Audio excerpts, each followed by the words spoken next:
start with the prayers.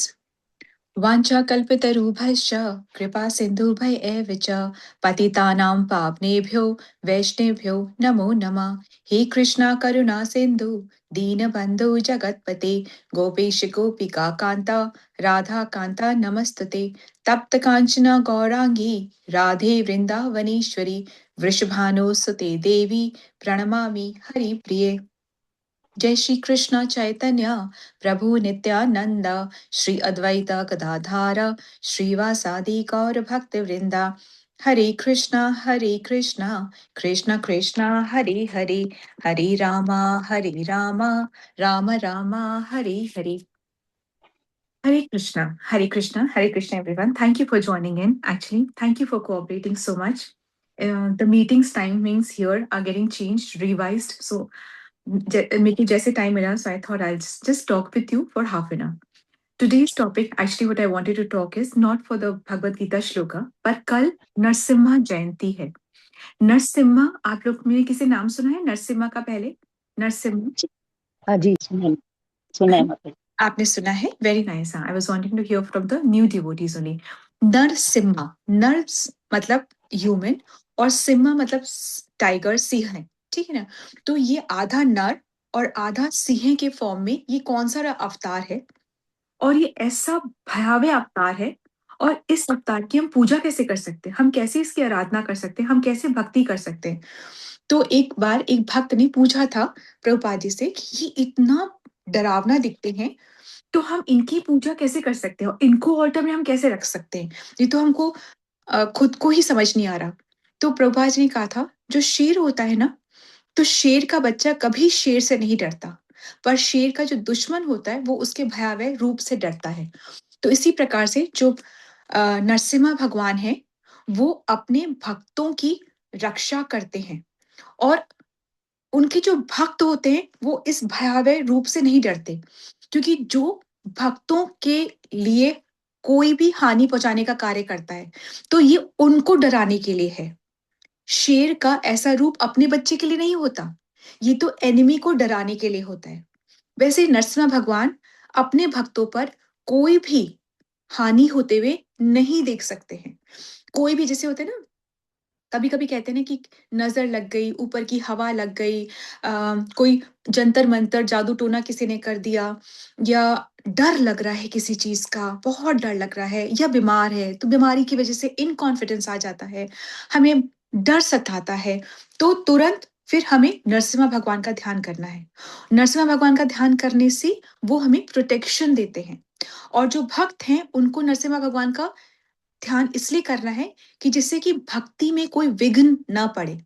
बिना विघ्न की भक्ति हो सकती है, भला बताओ? भक्ति तभी हो सकती है जब हम स्मूथली भक्ति कर पा सके, जब चारों तरफ कोई क्लेश ना हो, पेट भरा हुआ हो, सर के ऊपर छत हो, सब शांति से हो, तो हमसे भक्ति होती है ना। बिना तो इसके कैसे हम भक्ति कर सकते हैं? तो जैसे कि भौतिक जगत में, मटेरियल जगत में हम किसको प्रार्थना करते हैं? शादी का कार्ड आप किसको देने जाते हो सबसे पहले? गणेश जी। गणेश जी को। गणेश जी को। भौतिक जगत में हम विघ्न को हरने के लिए गणेश जी से प्रार्थना करते हैं, विघ्नहर्ता उनको कहते हैं। आपको पता है गणेश जी को अपनी एनर्जी किससे मिलती है? नरसिम्हा भगवान से। तो स्पिरिचुअल जगत के कौन है? नरसिम्हा भगवान। ये नरसिम्हा भगवान कौन है? ये नरसिम्हा भगवान विष्णु के फोर्थ इनकार्नेट, चौथे अवतार हैं। विष्णु कौन है? कृष्ण का पुरुष अवतार है ना। तो ऐसे नहीं कि विष्णु से कृष्ण आए। पहली बात तो कि विष्णु कहां से आए? विष्णु कौन है? विष्णु भगवान कृष्ण का पुरुषो मतलब पुरुष अवतार है। आप समझ गए बात को? वैसे अनंत विष्णु है, बहुत सारे विष्णु हैं। वैसे अनंत लक्ष्मियां हैं, बहुत सारी लक्ष्मियां हैं। पर हमारे शास्त्र में तीन को जानने का व्यवधान है, मतलब तीन को तो हमें अच्छे से जानना ही जानना है अपनी भक्ति के लिए, बाकी और अनंत हैं। तो तीन, तो विष्णु क्या है? कृष्ण के पुरुष अवतार। विष्णु से के फोर्थ इनकार्नेशन नरसिम्हा भगवान है। नरसिम्हा भगवान क्यों आते हैं? अपने भक्तों की रक्षा करने के लिए, दुष्टों का नाश करने के लिए, धर्म की स्थापना करने के लिए। ये हम पढ़ चुके हैं। इसीलिए नरसिम्हा भगवान भी आए। क्यों आए? पहली बात तो कहां से आए नरसिम्हा भगवान? कहां से प्रकट हुए थे? नरसिम्हा, जय नरसिम्हा, कहां से आए? जानने खंबे का। में से। खंबे से। यस। खंबे में से। खंबे में से नरसिम्हा भगवान प्रकट होते हैं। किस लिए प्रकट होते हैं? अपने भक्त प्रहलाद की रक्षा करने के लिए, उसके लिए प्रकट होते हैं ना। तो और प्रहलाद कैसा? भक्त प्रहलाद, जो कि इतनी, ऐसा नहीं है कि भक्तों के जीवन में प्रॉब्लम्स नहीं आती हैं, ऐसा नहीं है। बहुत बड़ी बड़ी प्रॉब्लम्स आती हैं। प्रहलाद के साथ क्या नहीं हुआ? प्रहलाद को आग में जलाया गया। प्रहलाद को एक ऐसे ना पिट में, मतलब एक जगह पे जहाँ पे बहुत जहरीले सांप थे, उनके बीच में रखा गया। पहाड़ों से उनको धक्का दिया गया, समुद्र में उसको डुबाया गया। उसको क्या नहीं, पागल हाथी के से उसको मरवाया मरवाया गया। ये सब उसको करवाया गया। पर क्या वो जला? नहीं जला। होलिका जल गई, पर वो नहीं जला।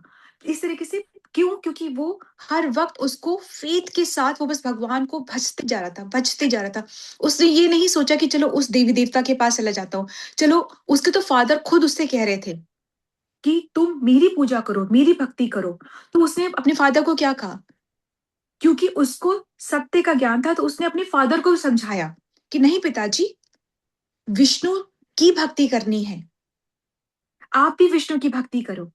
उससे आपको बिल्कुल स्ट्रेंथ मिलेगी, आपको बल मिलेगा, आपको विजडम मिलेगी अपने राज्य को रूल करने के लिए। आप विष्णु की भक्ति करो। और बार बार हिरण्यकशिपु सबको क्या कहता था? नहीं, मेरी भक्ति करो। तो अब हम थोड़ा सा कहानी सुनते हैं इसके बारे में, क्योंकि कल नरसिम्हा भगवान की अपियरेंस डे है ना। और आप जानते हैं, अहोबलम, नीचे डाउन साउथ में अहोबलम में अभी भी नरसिम्हा भगवान अपना जो है वो प्रेजेंस दिखाते हैं। उनके शरीर पर अभी भी इतना मोटा मोटा चंदन लगा के रखते हैं पूरा साल। और सिर्फ अभी नरसिम्हा चतुर्दशी के दिन वो चंदन पूरा हटाते हैं और उनके दर्शन देते हैं। और फिर वापस शाम को वापस वो पूरा चंदन से उनको वापस ढक देते हैं। इतना ज्यादा अभी भी है। और अगर आपने कई बार देखा हो, तो मायापुर में इस्कॉन में जो नरसिम्हा भगवान की जो प्रतिमा मूर्ति है, उसके पीछे जो शेषनाग लगे हुए हैं, वो भी कई बार अपनी प्रेजेंस का, उन्होंने कई बार प्रेजेंस है करके बताया है। तो कई बार ऐसे ऐसे ऐसे ऐसे करके जोर जोर से उनके जो शेषनाग है वो हिले हैं। कई बार भगवान नरसिम्हा की आईज पूरी रेड हो गई हैं। ठीक है, कई बार ऐसे ऐसे कुछ कुछ वो दिखाते रहते हैं। कई बार आपने देखा होगा कि इवन इन इस्कॉन वृंदावन, जो श्याम सुंदर हैं, तो उन्होंने अपनी बांसुरी ठीक करी है। मतलब थोड़ा ना बांसुरी उनके थोड़ा लिप्स की इधर थी, तो उन्होंने ऐसे करके ठीक करी है। सो अब जो भक्त है वो जानते हैं कि ये मूर्तियां नहीं है, ये साक्षात भगवान का प्रेजेंस है। प्राण प्रतिष्ठा के बाद भगवान की प्रेजेंस है इनमें, क्योंकि भगवान ने कहा है कलयुग में मैं मूर्ति में हूंगा, मूर्ति में हूंगा मैं। जो प्राण प्रतिष्ठित, जिसकी कि हम रोज पूजा अर्चना करते हैं, वो उस मूर्ति में है भगवान। श्रीमद् भागवतम में है भगवान। दारू रूप में कहाँ पर है? जगन्नाथपुरी में है भगवान। इस तरीके से भगवान ग्रंथ में है, लकड़ी में है, भगवान मूर्ति के अंदर है, भगवान भगवान अपने नाम के अंदर है। जो भगवान, हम नाम बोला कृष्ण, तो वो कृष्ण है। हमें नहीं समझ आना, क्योंकि हमें अभी प्योरिटी नहीं है। जब हमें वो प्योरिटी आ जाएगी, तो हम कृष्ण के नाम बोलकर ही तर जाएंगे। एक नाम के भी बेनिफिट्स हजार गुना है, बहुत बेनिफिट्स हैं। अब हम कहानी पर फटाफट शुरू करते हैं। I hope we have the time. हाँ, हम क्विकली कहानी से शुरू करते हैं। ब्रह्मा जी सेकंड क्रिएटर है। ब्रह्मा जी को रिस्पॉन्सिबिलिटी दी गई कि तुम इस सृष्टि का निर्माण करो। ठीक है, तुम इस सृष्टि को पॉपुलेट करो, यहाँ पर प्राणियों की उत्पत्ति करो, जीव, लिविंग एंटिटीज की उत्पत्ति करो। तो अब ब्रह्मा जी ने ऐसा पॉपुलेट करना शुरू कर दिया। तो बीज तो कृष्ण देते हैं, और जैसे माली सिंचाई करता है, तो ब्रह्मा जी उसकी सिंचाई करते हैं। ठीक है, तो ब्रह्मा जी ऐसे जीव बनाते हैं, और उसके अंदर जो आत्मा है वो कृष्ण उसमें डालते हैं। ठीक है, इतना समझ में आ रहा है? तो ब्रह्मा जी जैसे, यहाँ पे हम कैसे पैदा हुए? मदर एंड फादर के यूनियन से हम पैदा होते हैं। ब्रह्मा जी के साथ ऐसा नहीं होता है। ब्रह्मा जी मानसिक पुत्र मानसिक। उत्पन्न करते हैं, है ना, मानसिक पुत्र उत्पन्न करते हैं। तो जैसे सबसे पहले चार पुत्र हुए, सनक, सनंदन, सनातन और सनत कुमार। ये चार पुत्र हुए। ये चार पुत्र को भगवान, मतलब लॉर्ड ब्रह्मा ने कहा, भगवान ब्रह्मा क्यों कह रहे हैं? क्योंकि सेकंड क्रिएटर है, नॉट दैट ही इज भगवान, पर ये एंटाइटलमेंट दे रहे हैं कि आप भी सृष्टि कर, इसलिए लॉर्ड ब्रह्मा। ओके, तो उन्होंने फिर चार पुत्रों को कहा कि तुम सृष्टि की को पॉपुलेट करने के लिए मेरी मदद करो। इन्होंने कहा हम ये नहीं कर सकते, हम माया देवी के चंगुल में नहीं फंसना चाहते, हम सिर्फ भक्ति करना चाहते हैं। और ये लोग लाइन बना के वहां से निकल गए। ब्रह्मा को बहुत गुस्सा आया, पर वो एक अलग कहानी है। फिर क्या क्या हुआ, अब ये लोग लाइन बना के जो निकल गए, सीधे ये लोग वैकुंठ में गए। वैकुंठ में जाकर के इन्होंने कहा हम विष्णु से मिलना चाहते हैं। विष्णु के द्वारपाल है जय और विजय।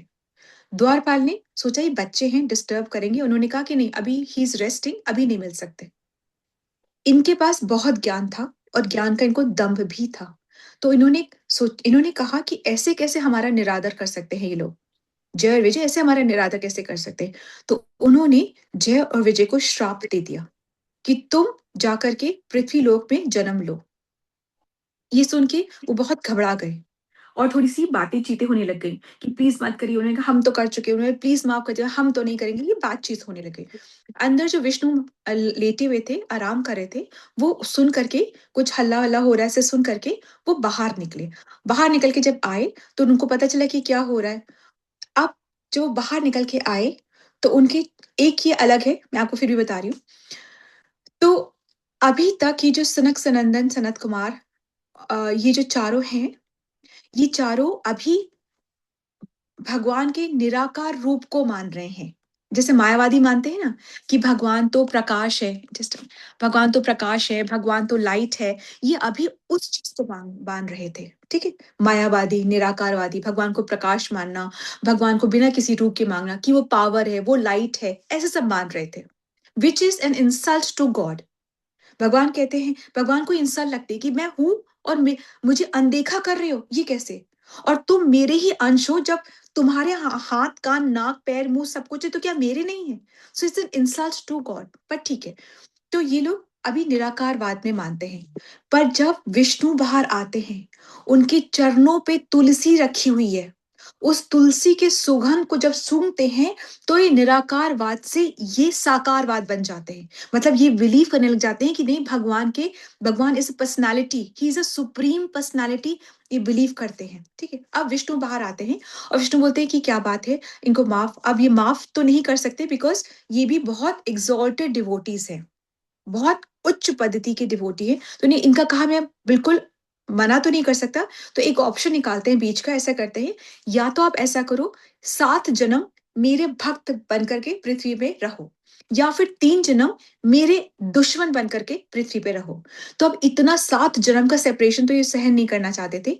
तो इन्होंने ऐसे कहा कि हम 3 जन्म आपके शत्रु बन करके पृथ्वी में रहेंगे, ठीक है। तो इसी तरीके से ये शत्रु बन के अब इतने बड़े हैं तो इससे शत्रु भी बहुत बड़े बने, ठीक है। ये किस लिए बन रहे हैं, ऐसा नहीं कि बाय चांस ऐसा, it is all setting done, ये सब लीला का पार्ट होता है। यही जय आपको, और अगर आप अंदर शास्त्र पढ़ोगे तो आपको पता चलेगा कि जो जय और विजय है, इन्होंने देखा कि भगवान ऐसे चुपचाप से नीरस लेटे हुए हैं। इनको भी तो मन करता है ना, कभी लड़ाई करें, कभी कुछ है ना ऐसे मस्ती करें, ऐसे मन करता है ना कि एक ऐसे ही रख।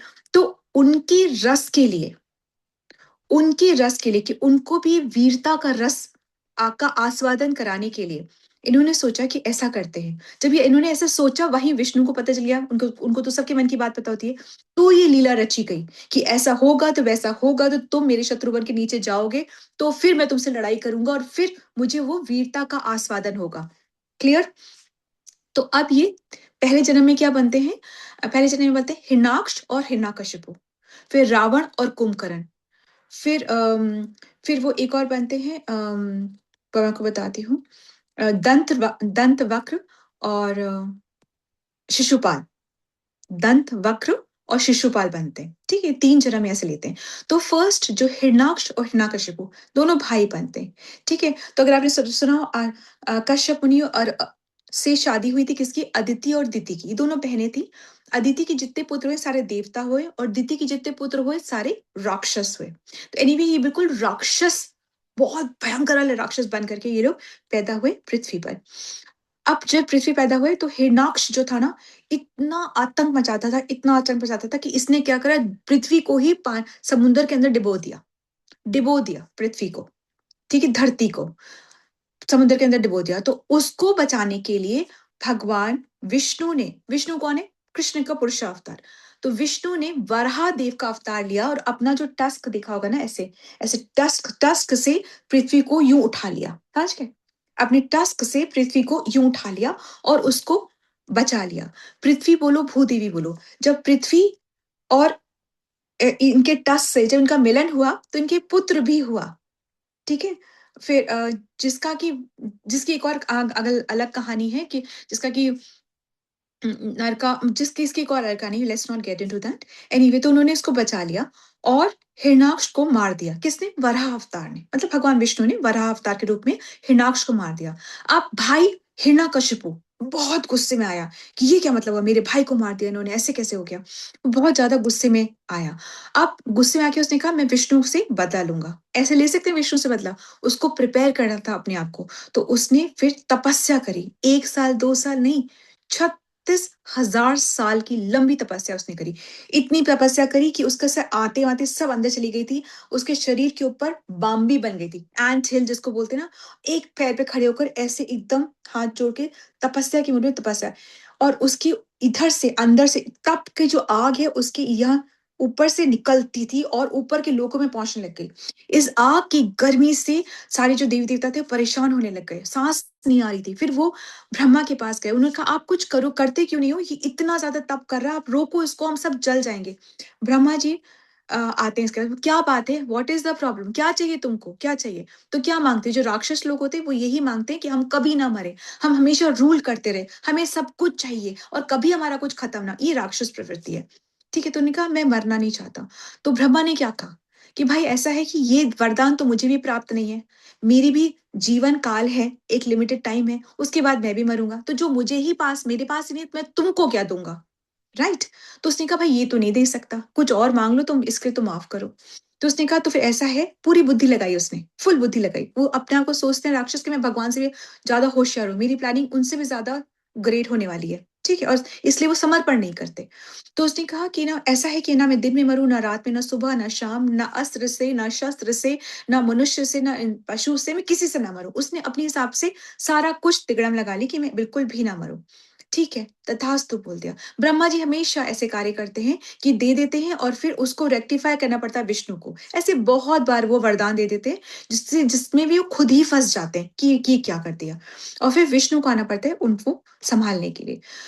तो ऐसे देते। अब जब आ गई पावर, तो पावर को हैंडल करना आसान नहीं है। मनी, पोजीशन, ये पावर आसान आसान नहीं है हैंडल करना, इसको डाइजेस्ट करना में बहुत, अगर ज्ञान है तो ये डाइजेस्ट हो जाती हैं चीजें, ज्ञान नहीं है तो आता है दंभ, और दंभ के बाद नेक्स्ट स्टेप होता है फॉल, डाउनफॉल होता है, नेक्स्ट स्टेप होता है डाउनफॉल। तो इसको आ जाता है दम। अब ये और हाहाकार मचाता है, जितना गंद कर सकता था उससे भी ज्यादा ये गंद करता है। बीच में एक बात हुई थी ये कि हिरण्यकशिपु की वाइफ है कयादु। कयादु अपने महल में थी और एक्सपेक्टिंग थी, before Hiranyakashyap left for the तपस्या, तो एक्सपेक्टिंग थी। और फिर पीछे से क्या हुआ कि सारे जो देवी देवता थे उन्होंने सोचा कि हम इसका पूरा फैमिली को खत्म कर देते हैं, राजा हिरण्यकशिपु की, क्योंकि जब ये आएगा तो इसका जो जो वाइफ का जो बेटा है वो भी ऐसे ही भयानक होगा जैसे कि फादर है। तो इसको भी, वो कयादू को भी किडनैप करके ले जाना चाह रहे थे, कयादू को किडनैप करना चाहते और पूरा राज्य तहस महस करना चाहते थे। कौन? देवतागण। तो वो आ ही गए थे और कर ही रहे थे, कयादू को हाथ पकड़ के ले जा ही रहे थे। इतने में नारद मुनि आते। बोलते what are you all doing, ये तुम कर क्या रहे हो? तो बोलते हम लोग कयादू को ले जाना चाहते हैं और इसका जो बेबी है उसको हम मार देना चाहते हैं, क्योंकि वो इतना बड़ा राक्षस है तो बच्चा तो और बड़ा राक्षस होगा। तो नारद मुनि समझाते हैं कि पहली बात, तुम लोग ब्राह्मण हो, तुम लोग देवता हो, अगर ऐसा गलत काम करोगे, एक तो वुमेन है, ऊपर से एक्सपेक्टिंग है, तुम उसको हाथ भी लगाओगे तो तुम्हारी जितनी भी पुण्य है वो क्षीण हो जाएंगे, वो सारे खत्म हो जाएंगे, तो ऐसा नहीं करना। तो अब हम क्या, तो फिर वो बहुत बोलते हैं आप तो बिल्कुल सही करे, पता नहीं हम बिल्कुल, हमको समझ ही नहीं आया कि हम कर क्या रहे हैं, प्लीज हेल्प अस, आप हमें हेल्प करिए। तो क्या होता है, नारद मुनि कयादू को अपने आश्रम ले जाते हैं और वहां आश्रम में नारद मुनि एक्सपेक्टिंग कयादू को श्रीमद् भागवतम पूरी पढ़ के सुनाते हैं। इस वजह से उनके गर्भ में कौन होता है, उनके गर्भ में, कयादू के गर्भ में कौन है, याद है? ध्रुव प्रहलाद। महाराज। नहीं, प्रहलाद, प्रहलाद। अच्छा, प्रहलाद जी, हाँ सॉरी। हाँ, ध्रुव। अभी एक उनकी कहानी पर, अभी ये प्रहलाद की बात हो रही है। प्रहलाद, तो प्रहलाद महाराज है उनके गर्भ के अंदर। प्रहलाद महाराज को पूरी भागवतम उन्होंने अच्छे से सुनी, और अच्छे से सुनी तो देखो ऐसा नहीं होता है कि हम भगवान को देख रहे हैं तो ही हमें पता चल जाता है, हम सुन रहे हैं। कौन अच्छे से सुन रहा था अभी? कौन सुन रहा था अभी? यहाँ गर्भ के अंदर जो प्रहलाद है वो सुन रहा है, वो जगी हुई है, ये सुन रहा है। ठीक है, तो सिर्फ जगे रहने से नहीं, हम बोलते भगवान के दर्शन हो जाए, दर्शन होने से क्या होगा? वो दुर्योधन तो रोज दर्शन कर रहा था, क्या हो रहा था उसका? कुछ ही नहीं होता, दर्शन करने से कुछ नहीं होता, सुनने से होता है। जब हम सुन के भगवान को देख दर्शन करते तो हमारे दर्शन होते हैं, और हमारे दर्शन करने से क्या होगा? भगवान जब हमें देखे कि ये कैसा डिवोटी है, मैं मिलना चाहता हूं उसे, तो बात बनती है ना। हम कितने बोले हम दर्शन करेंगे, इसको धक्का दो, उसको धक्का दो, यहाँ जाओ, क्या फर्क पड़ रहा है? भगवान जब देखे हमें तो फर्क पड़ता है। जैसे भिखारी है, भिखारी कितने ही राजा को देखता रहे, राजा अशर्फियां बांट रहा है, भिखारी देख रहा है कि अरे अशर्फी बांट रहा है, क्या फर्क पड़ता है? राजा जब देख लिया उस भिखारी को, अरे इधर आओ, ये लो तो अशर्फी, तो बात बनती। भगवान जब देखे तो बात बनती, तो उसके लिए हमें बनना पड़ता है, मेहनत करनी पड़ती है। तो एनीवे, प्रहलाद जो है उसने बहुत अच्छे से सुना, और वो तभी से भक्त बन गया। और भक्त बन गया उसके बाद में, जब इसके पिताजी देखा कितना लंबा समय, ये तब की बात थी, अब ऐसा नहीं हो सकता, तब की बात थी ये। तो अब पिताजी जब लौट करके आए और जब देखा कि इतना ये तो एक दो बार तो उसने सोचा, बोले कि तुम क्या सीखते हो, तुमने क्या सीखा, तुम क्या सीखते हो? तो उसने सारे विष्णु का सारा विष्णु सहस्त्रनाम, विष्णु की पूरे जो भी वर्सेस है वो सुना दी। बोले, ये नहीं, गलत है, गलत है, ये नहीं, तो मेरी वर्सेस गाओ, मैं भगवान हूँ, मुझे पूछना है, देखो मेरे पास कितना बल है, ऐसे उसने बोला। और फिर जब वो नहीं माना तो बहुत सारे टीचर्स रखवाए, सब कुछ। नहीं माना तो पनिशमेंट की दिया, नहीं माना तो और सिवियर पनिशमेंट दिया, नहीं माना तो उसको बिल्कुल मार देने का ही बोल दिया, पनिशमेंट छोड़ो उसको मार दो, ऐसे ही बोलने लगे। फिर जब किसी भी हालत में वो नहीं मर रहा था, तो पिताजी ने एक दिन कहा, हिरण्यकशिपु ने एक दिन कहा कि तुम्हें ये स्ट्रेंथ आती कहाँ से? तो बोलते मुझे विष्णु से आती है, विष्णु मेरे मुझे प्रोटेक्ट करते हैं। तो ये कहाँ है तुम्हारे विष्णु? क्या इस खंबे में भी है तुम्हारे विष्णु? हाँ, इस खंबे में भी है। तो अपने भक्त की बात रखने के लिए भगवान खंबा फाड़ कर आते हैं। तो खंबा ना अंदर है ना बाहर है, खंबे से निकलते हैं। फिर क्या करते हैं, उसको हिरण्यकशिपु को अपनी गोद पे बिठाते हैं। तो ना आसमान है ना जमीन है। फिर क्या करते हैं, अपने नखून से उसका चीरते हैं। तो ना अस्त्र है ना शस्त्र है, और उसके इंटेस्टाइन्स को निकाल करके बहुत गुस्से में होते हैं, उसकी माला पहन लेते हैं। फिर जो नरसिम्हा भगवान है इतना दहाड़ते हैं, और इसके पहले बहुत वर्षों तक लड़ाई चलती है। क्यों लड़ाई चल रही? वो वीर रस का आस्वादन लेना चाहते थे, इससे 1000 वर्ष तक लड़ाई चलती है। वीर रस का आस्वादन लेना चाहते इसकी वजह से। फिर एनीवे उसको मार करके उसके आंतड़ियों की माला पहन करके, और बहुत गुस्से में, क्यों क्यों गुस्सा है कि मेरे भक्त को ऐसे क्यों किया, मेरे भक्त को ऐसे क्यों किया? तो भगवान कहते हैं मेरे भक्त का कभी नाश नहीं होता। मेरा क्यों, वो भक्त जो कि सतत निरंतर स्मरण में रहता है, उसका कभी नाश नहीं होता, भगवान ने कहा है। तो उसको फिर इतना गुस्से में होते हैं, तो देवी देवता जो आए हुए होते हैं वो भी डर जाते हैं कि हम इनका गुस्सा कैसे शांत करें। लक्ष्मी जी को बुलाया जाता है कि आप इनका गुस्सा शांत करो। लक्ष्मी जी बोलती है हमसे, मुझसे भी नहीं हो पाएगा, क्योंकि ऐसा रूप तो मैंने भी कभी नहीं देखा है। तो फिर कौन शांत करता है? भक्त प्रहलाद। भक्त प्रहलाद फिर वो प्रार्थनाएं करते हैं, जिससे कि नरसिम्हा भगवान जो है वो शांत हो जाते हैं, और फिर प्रहलाद को खूब चाटते हैं, उसको गोद में उठाते हैं, और फिर शांत हो जाते हैं। तो हमें अपनी कोई भी बाधा हो, कहीं भी रक्षा चाहिए, कोई भी यात्रा शुरू करने से पहले सबसे पहले नरसिंह भगवान की हमें आरती करनी है। ठीक है, हरे Krishna, we've already crossed time, it is 4 o'clock। Narasimha भगवान की आरती करनी। कल जब हम ज्वाइन करेंगे तो पहले I will request मंजू माता जी to sing the Aarti tomorrow, not today, we've already crossed time, I have another meeting to attend। तो वो नरसिम्हा आरती आपको से हम सीखेंगे, और फिर हम श्लोका भी करेंगे। Is that okay? आपने बोला कोई भी यात्रा शुरू करने से पहले, कोई मतलब भी यात्रा, कोई भी यात्रा, अगर आप, जीवन की यात्रा या नहीं नहीं, जीवन की यात्रा नहीं, यहाँ से आप जोधपुर से अगर आप उदयपुर भी जा रहे हैं तो भी गाड़ी में बैठिए, और आप ही नरसिम्हा भगवान का आप बोलिए, कुछ नहीं होगा। और उतरने के बाद भी थैंक यू बोल के नरसिम्हा भगवान का आप बोलिए, कुछ नहीं, ट्राइड एंड टेस्टेड है, ट्राइड एंड टेस्टेड है, it tried and tested, no accidents, nothing, tried and tested, personal tried and tested है। ठीक है, thank you so much. Hare Krishna. वांछा कल्पतरुभ्यश्च कृपा सिंधुभ्यश्च पतितानां पावनेभ्यो वैष्णवेभ्यो नमः। वैष्णव ठाकुर की जय, आप सभी वैष्णवों की जय। हरे Krishna. Let's all join our hands and pray to Krishna and seek his blessings so that we can all become sincere devotees and do our chanting offenselessly. Hare Krishna. Let's all join our hands and pray to Krishna and seek his blessings to bless all those who are suffering from any kind of ailments to recover faster. Hare Krishna. Let's all join our hands and pray to Krishna and seek his blessings for the strength that we need for our spiritual advancement. Hare Krishna, Krishna Krishna, Hare Hare, Hare Rama, Rama Rama, Hare Hare. Hare Krishna, Dhanapram. Thank you so much. So I take your leave. Hare Krishna. Thank you. Thank you, everyone. Thank you, Ambika Mataji, for getting Janvika also. Very, very nice. Thank you so much. Hare Thank Krishna. you. Thank you. Hare Hare Krishna. Hare Hare Krishna. Krishna. Hare Krishna.